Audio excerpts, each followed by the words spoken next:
एक बात बताओ, शहादत इमाम हसन क्यों नहीं मनाते? बहुत चीख चीख कर आज के जमाने में मौलवी साहब कहते इमाम हसन ने जिससे सुलह कर ली हम उससे जंग नहीं करते। चलो जंग मत करो, उर्स तो कर लो। नहीं करोगे इसलिए कि तुम्हें पता है कि जब शहादत हुसैन की बात आती है तो यजीद का राज खुल जाता है। जब मकतूल की बात होगी तो कातिल का राज खुलेगा। जब हसन की शहादत की बात उठेगी तो फिर यह भी पता चल जाएगा जहर दिया किसने, भेजवाया किसने, जहर दिया किसने, भेजवाया किसने। अब आओ, अभी तो बाबा अली की बात थी ना, बाबा अली को झुटलाने वाली बात थी, इमाम हसन को भी झुटलाने की कोशिश की गई। कब? सुनिए, हसन मुस्तफा सफर में जा रहे हैं, सामने से लईन शाम का काफिला आया। और मैं बोलने से घबराता नहीं हूं तो ना जनाब हजरत ये सब, अरे अली के दुश्मन को मैं हजरत कहूं? लानत हो मेरी जबान पर। नबी ने फरमा दिया जो अली का दुश्मन वो मेरा दुश्मन, तो जो नबी का दुश्मन वो हमारा दुश्मन। तो वो लईन शाम सामने से लश्कर लेके आ रहा है, हसन मुस्तफा इधर से जा रहे हैं। एक मर्तबा ये लईन शाम जो जिसको मैं कह रहा हूं, समझ जाइएगा, आप नाम नहीं लूंगा, उसकी आदत थी कि वो सबको टोंट किया करता था। ये बदमाशों की आदत होती है। इब्लीस ने तो अल्लाह पे टोंट किया था ना, ये मिट्टी का बना मैं आग, तो टोंट करना इनकी फितरत है। कहा ए इब्ने अली, इमाम हसन रुके, देखा, कहा क्या हुआ? कहा कि तुम्हारा बाप तो बड़े बड़े दावे किया करता था, जो पूछना है पूछो। ये दावा उसी वक्त तक था या अब भी चल रहा है?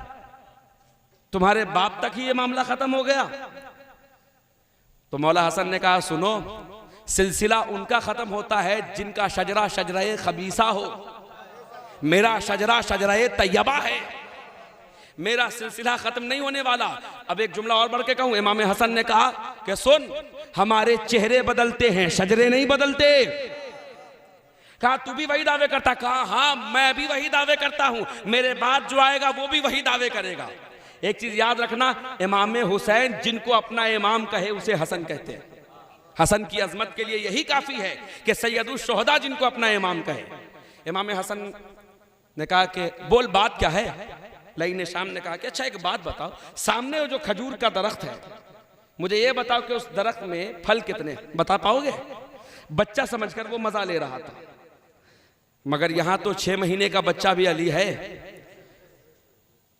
कहा अगर मैं बता दूं, अब अदद में इख्तलाफ है कि कितनी खजूरें मौला ने बताई थी, इसलिए मैं अदद नहीं बयान करूंगा, मफहूम बयान करूंगा। मौला हसन मुस्तफा ने बता दिया इतनी खजूरें हैं। उसने क्या किया, अपने एक चमचे को कहा जा जरा खजूरों को तोड़। जैसे ही खजूरों को तोड़ा, खजूरें जमीन पर आई, खजूरें गिनने लगा। गिनते गिनते देखा कि गिनने वाले का चेहरा सुर्ख पड़ रहा है, चेहरे पर सुर्खी, और हसन मुस्तफा वैसे ही मुस्कुरा रहे जैसे इनके बाबा अली मुस्कुराते थे। अब जैसे ही देखा, सुनिएगा मेरी तरफ देखिएगा, तारीख कह रहा हूं, तो क्या किया उस वक्त लईन शाम ने देखा कि अब गिनने वाले के चेहरे पर सुर्खी पड़ रही है। चूंकि तेज तो बहुत था वो दिमाग से, इब्लीस की तरह। देखा, उसके बाद समझा कि अब मेरी बेइज्जती होनी है। वो आहिस्ते से अपनी सवारी लेकर दूसरी तरफ से जाने लगा। हसन मुस्तफा ने कहा रुको, कहां जा रहे हो? अब ये बात चली रही थी कि अचानक उसने कहा जितना हसन इब्ने अली ने कहा था उतना ही है। अब वो कहता है समझ गया हसन, तेरा इल्म मैं समझ गया, तेरे इल्म का मैं कायल हो गया कि तुझे रसूलुल्लाह ने जुबान चुसाई है तो सीने में इल्म आ गया है। अब देखो अली के बेटे को जलाल आया और अली का बेटा कहता है शुक्र कर, अभी इल्म दिखाया है, इख्तियार नहीं दिखाया। कहा इल्म ये है तो इख्तियार क्या है? कहा इख्तियार ये था अगर कह देता कि हो जा तो उतना ही होता, इख्तियार ये है। और सुनो, अहले सुन्नत किताबों से मैं पढ़ रहा हूं, कोई शिया रिवायत नहीं है। जब सुलह की बात हुई थी ना, क्या था कि माले गनीमत से कुछ माल लाकर शाम के हाकिम ने इमाम हसन मुस्तफा की बारगाह में पेश किया।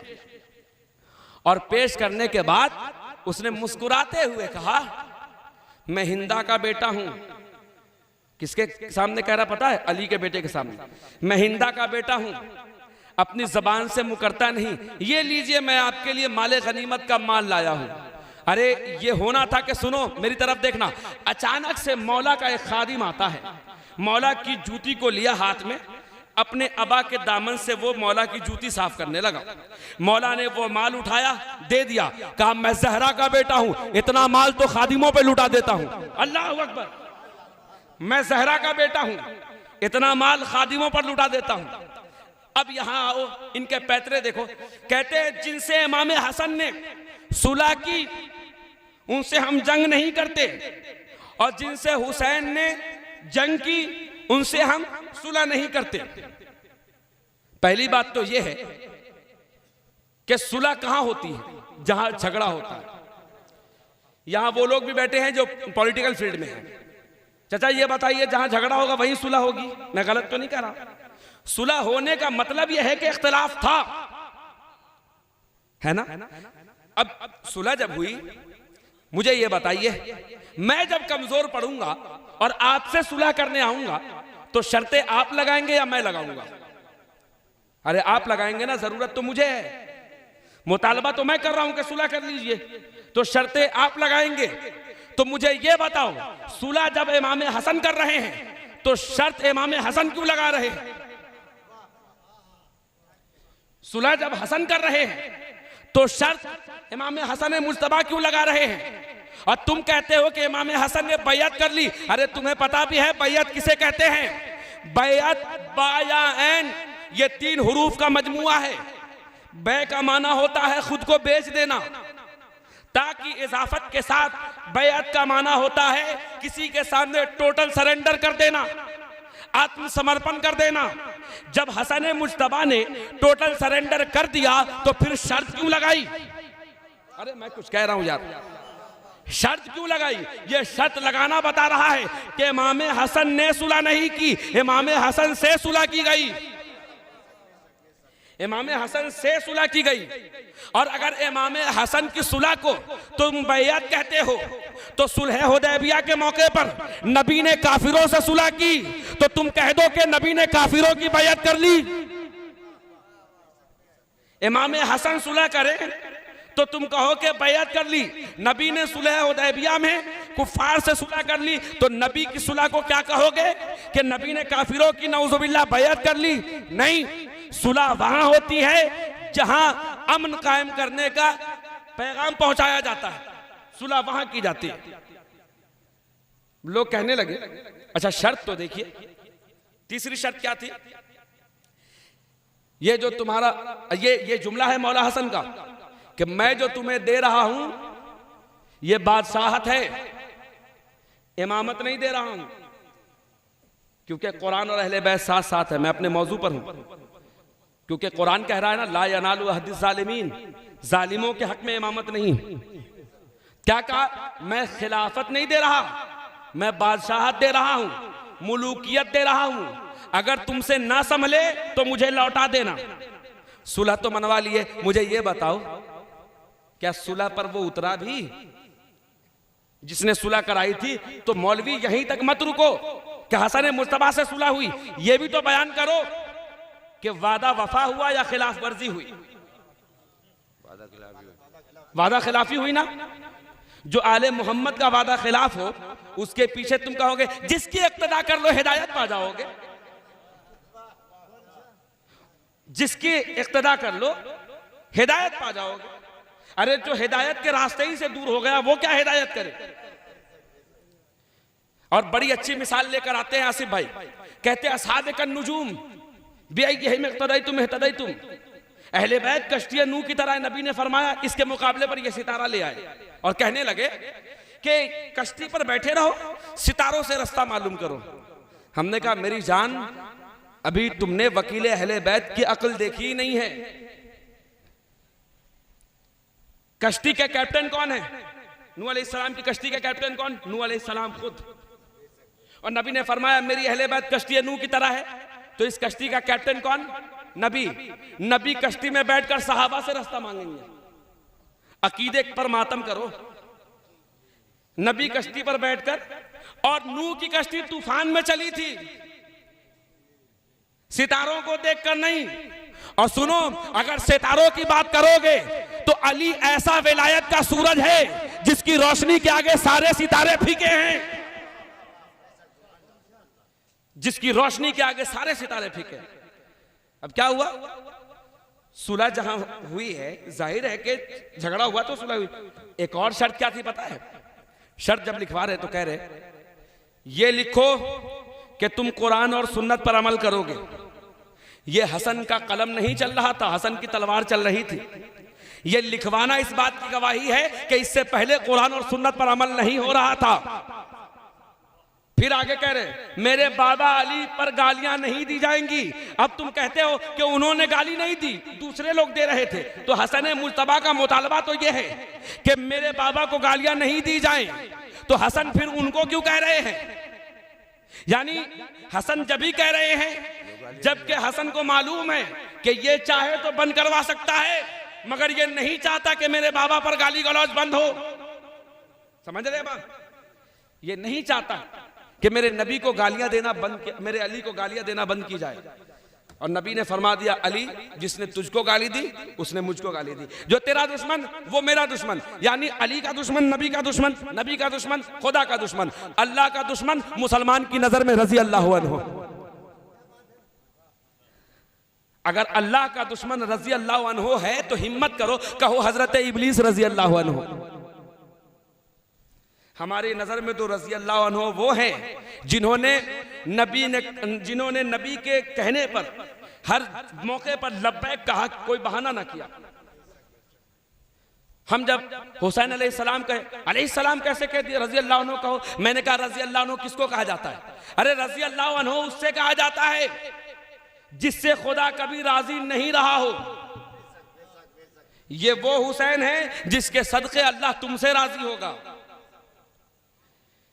ये सुलह हुई। कैसी सुलह हुई? अब मैं आ रहा हूं वहां जहां आना चाहिए मुझे। अभी क्या हुआ? जान रहा है कि मेरा बेटा शराबी, जान रहा है कि मेरा बेटा कबूतरबाज, और मुकाबला कर रहा है उस हुसैन से जिसका बेटा कुत्तों से खेलता हो, उसका बेटा मुकाबला करे फरिश्तों से खेलने वाले का, जो सितारों से खेल रहा है, जो फरिश्तों को अपना खादिम बनाए हुए है, उससे ये मुकाबला करे। अब जाकर पढ़ो खिलाफत व मुलूकियत, जुल्मन जबर के साथ अपने बेटे की बैयत ली, अपने जाहिरी हयात में। ये यजीद को बचाते हैं। और आजकल आप देखिएगा उठाकर वीडियो में, ये यजीद को बचाते हैं। ये यजीद को इसलिए बचाते हैं, अगर ये यजीद को नहीं बचाएंगे तो इनके अब्बा की इज्जत खतरे में आ जाएगी। अगर ये यजीद को नहीं बचाएंगे तो फिर बात वहां तक चली जाएगी, जब यजीद लानती था तो बैठाया किसने? एक साहब कहने लगे हम यजीद को कहते हैं कि वो वलदुल हराम है। मैं कहा अच्छा, तो हिम्मत करो कि वलदुल हराम, ये हराम की पैदाइश किसके हरामकारी से पैदा हुआ? अरे मैं कुछ कह गया यार, ये किसके हरामकारी से पैदा हुआ? ये तीन बाप की मुश्तरका औलाद, ये किसके हरामकारी से पैदा हुआ? यजीद इब्ने जमहूर, ये किसकी औलाद से पैदा हुआ? ये किस बाप से पैदा हुआ? खिलाफत तो दी नहीं थी, कहा इसको तुम वापस लौटा देना, तुम तो बैयत लेकर चले आते हो। अहले सुन्नत किताब उठाकर पढ़ो कि अमीर शाम ने डायरेक्ट धमकी दी है इमाम हुसैन को कि हुसैन तुम्हारा खून इतना पतला हो चुका है जिस तरह से कि किसी ऊंट का खून पतला हो जाए तो उसे ज़बह कर दिया जाए। डायरेक्ट धमकी। छुपा दे तारीख, हम बयान करें तो हम शिया हो जाएं। अगर हम शिया है तो हिम्मत है तो जाकर जला दो उन किताबों को जिन किताबों में ये लिखा हुआ। ये तबरी अहले सुन्नत के मुसन्निफ, ये इमाम इब्ने कसीर तुम्हारे मुसन्निफ, जाकर लगा दो किताबों में आग, वरना किताबों में लिखा है तो बयान करने वाला तो बयान करेगा ही करेगा।